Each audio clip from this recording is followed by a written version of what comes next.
Hi Adam, my number is 8. Today I will read A Sisters in Lodge for Steve Jobs for You by Mona Simpson, October 30, 2011. I grew up as an only child with a single mother. Because we were poor and because I knew my father had immigrated from Syria, I imagined she looked like Omar Sharif.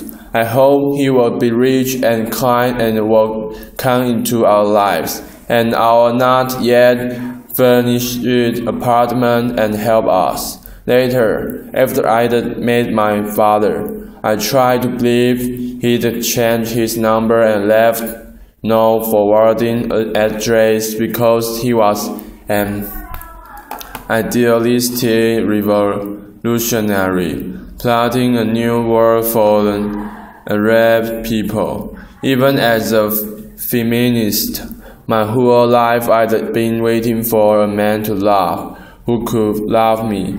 For decades, I'd known that man will be my father. When I was 25, I met that man and he was my brother. By then, I lived in New York, where I was trying to write my first novel. I had a job at a small magazine in an office the size of closet, with 3 others aspiring writers. When one day a lawyer called me, the middle-class girl from California who has laid the balls to buy us health insurance, and say his client was rich and famous and was my long-lost brother. The young editor went wild. This was 1985 and we worked at a cutting-edge literary magazine, but I'd fallen into the part of a Dickens novel and really, we all love those best.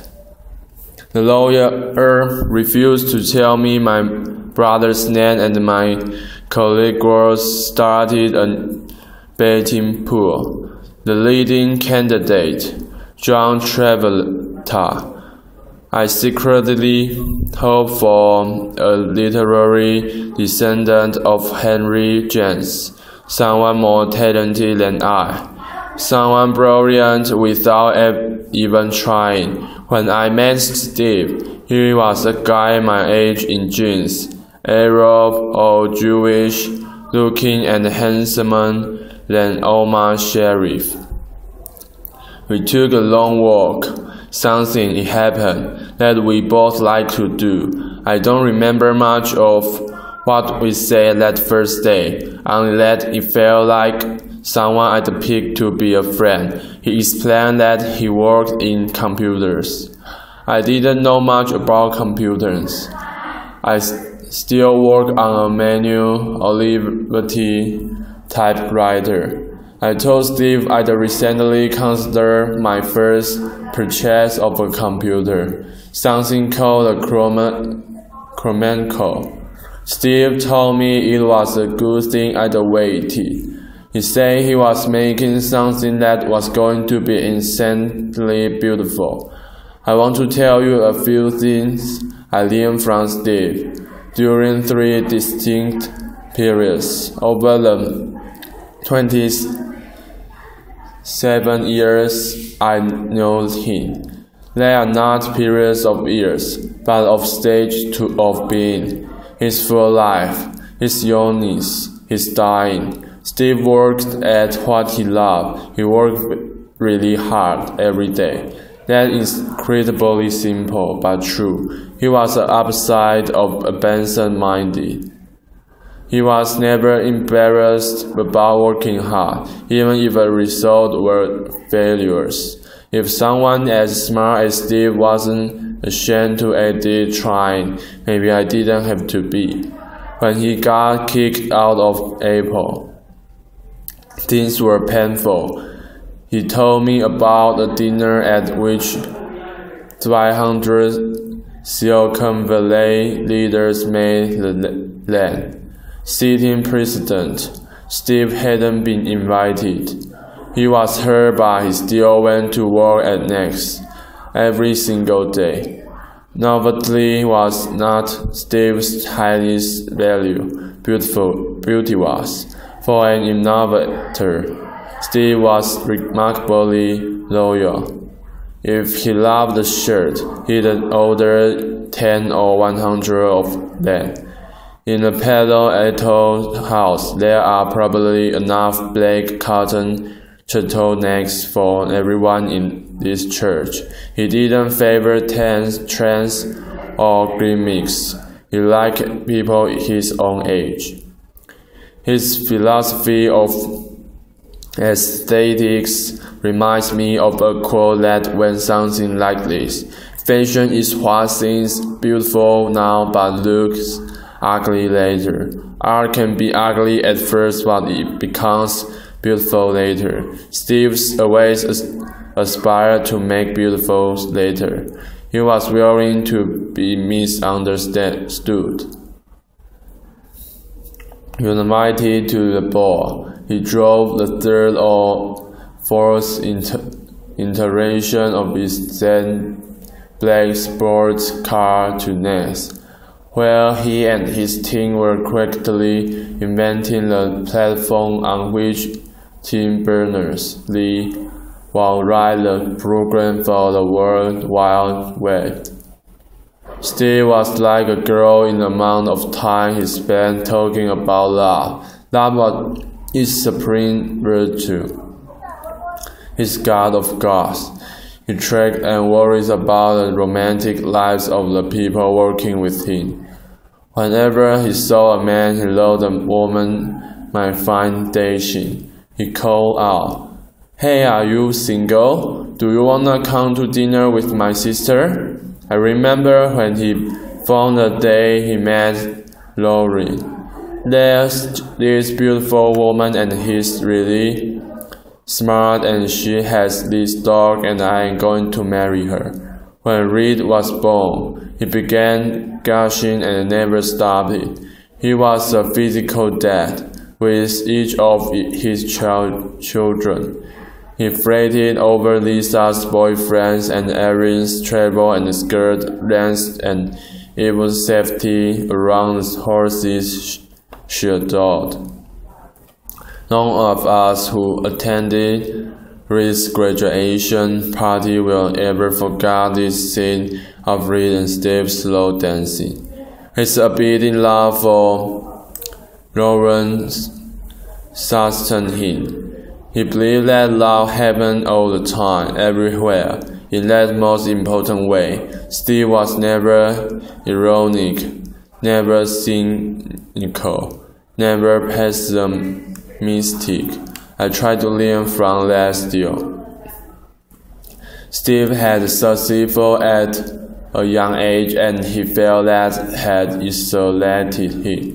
Most of the choices he made from the time I know him were designed to dissolve the walls around him. A middle-class boy from Los Altos, he fell in love with a middle-class girl from New Jersey. It was important to both of them to raise Lisa, Reed, Erin, and Ava as grounded, normal children. Their house didn't intimidate with art or punish. In fact, for many of the first years I knew Steve and Lo together, dinner was served on the grass and sometimes consists of just one vegetable. Lots of that one vegetable, but one, brusquely in season, simply prepared with just the right, recently snipped herb. Even as a young millionaire, Steve always picked me up at the airport. He'd be standing there in his jeans. When a family member called him at work, his secretary Linata answered, "Your dad is in a meeting. Would you like me to interrupt him?" When Reed insisted, on dressing up as a witch every Halloween. Steve, Lauren, Erin, and Eva all went weekend. They once embarked on a kitchen remodel. It took years. They cooked on a hot plate in a garage, a Pixar building under construction during the same period, finished in half the time, and that was it for the Palo Alto house. The bathroom stayed old, but at least was a crucial distinction. It had been a great house to start with, Steve saw to that. This is not to say that he didn't enjoy his success. He enjoyed his success a lot, just minus a few zeros.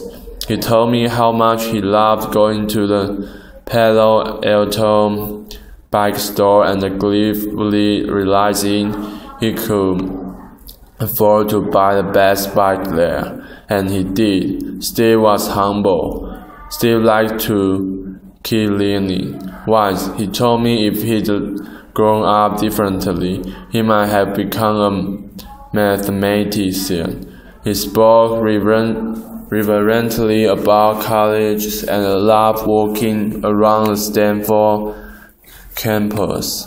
In the last year of his life, he studied a book of paintings by Mark Rothko, an artist he hadn't known about before, thinking of what could inspire people on the walls of a future Apple campus. Steve cultivated whimsy. What older CEO knows the history of English and Chinese tea roses and has a favorite Debbie Austin rose? He had a surprise tucked in all his pockets. I'll venture that Lauren will discover treats, songs he loved, a poem he cut all out and put in a drawer. Even after 20 years of an exceptionally close marriage, I spoke to him every other day or so. But when I opened the New York Times and saw a feature on the company's patents, I was still surprised and delighted to see a sketch for a perfect staircase with his 4 children, with his wife, with all of us. Steve had a lot of fun. He treasured happiness. Then Steve became ill and we watched his life compress into a smaller circle. Once, he'd loved walking through Paris. He'd discovered a small handmade soba shop in Kyoto. He downhill skies gracefully. His cross-country ski clumsily, no more. Eventually, even ordinary pleasures, like a good page, no longer appealed to him. Yet, what amazed me, and what I learned from his illness, was not how much was still left after so much had been taken away. I remember my brother learning to walk again with a chair after his liver transplant. Once a day he would get up on legs that seemed too thin to bear him. On speech to the chair back, he'd push that chair down the Memphis hospital corridor towards the nursing station, and then he'd sit down on the chair, rest, turn around and walk back again. He counted his steps and, each day, prayed a little farther. Lauren got down on her knees and looked into his eyes. "You can do this, Steve," she said. His eyes widened. His lips pressed into each other. He tried. He always tried. And always with love at the core of that effort. He was an intensely emotional man. I realized during that terrifying time that Steve was not enduring the pain for himself. He set destinations. His son reached graduation from high school. His daughter's errand trip to Kyoto. The long train of a farm he was building on which he planned to take his family around the world and where he hoped he and Lauren will someday retire. Even ill, his taste, his discrimination, and his judgment held. He went through 67 nurses before finding conjured spirits, and then he completely trusted the three who stayed with him to the end: Tracy, Arturo, Elhan. One time when Steve had contracted a tenacious pneumonia, his doctor forbid everything, even ice. We were in a standard ICU unit.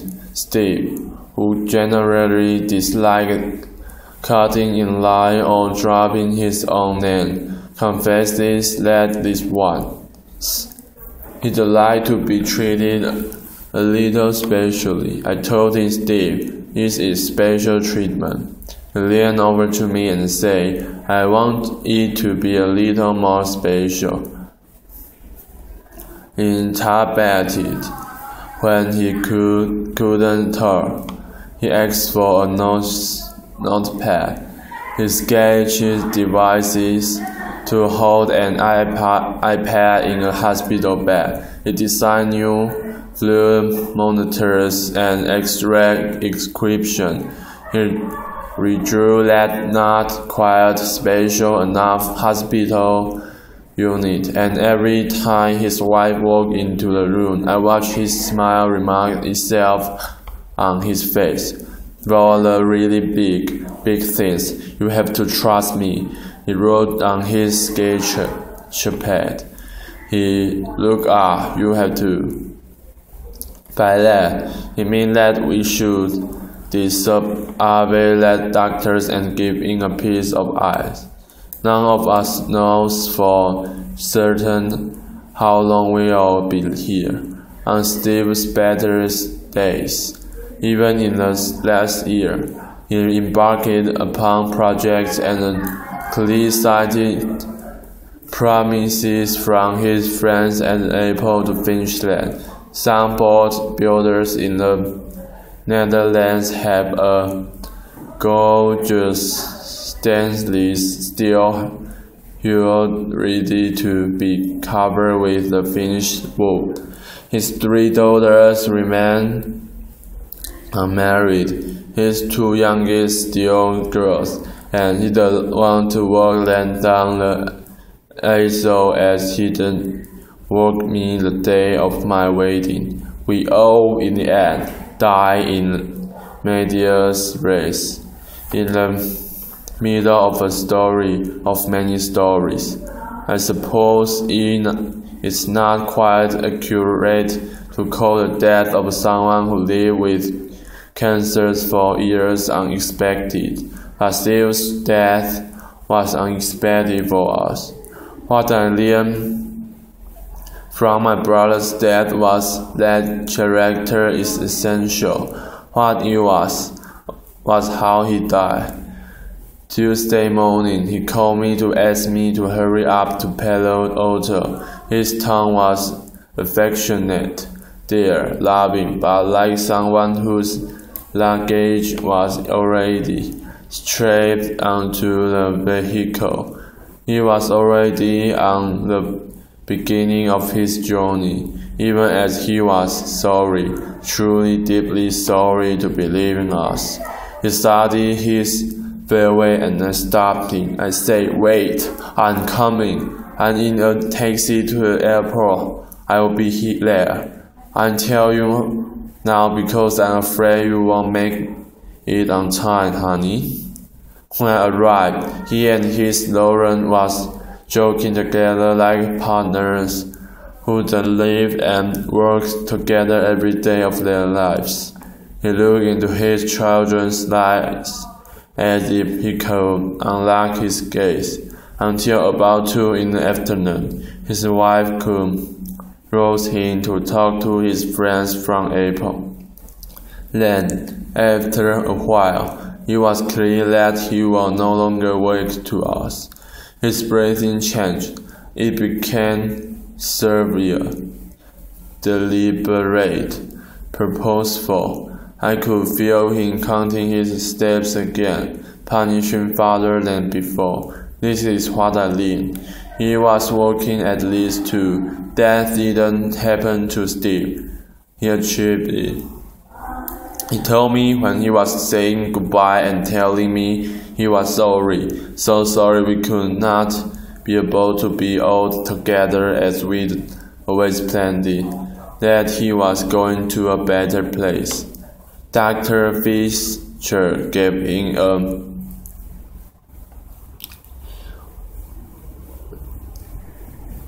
50-50 chance of making it through the night. He made it through the night. Lauren next to him on the bed sometimes jerked it up when there was a longer pause between his breaths. He and I looked at each other. Then he will leave a deep breath and begin again. This had to be done, even though he had a stern, still handsome profile, the profile of an absolutist, a romantic. His breath indicated an arduous journey, some steep path, altitude. He seemed to be climbing, but with that will, that work ethic, that strength, there was also sweet Steve's capacity for wonderment. The artist believed in an ideal, and still more beautiful later.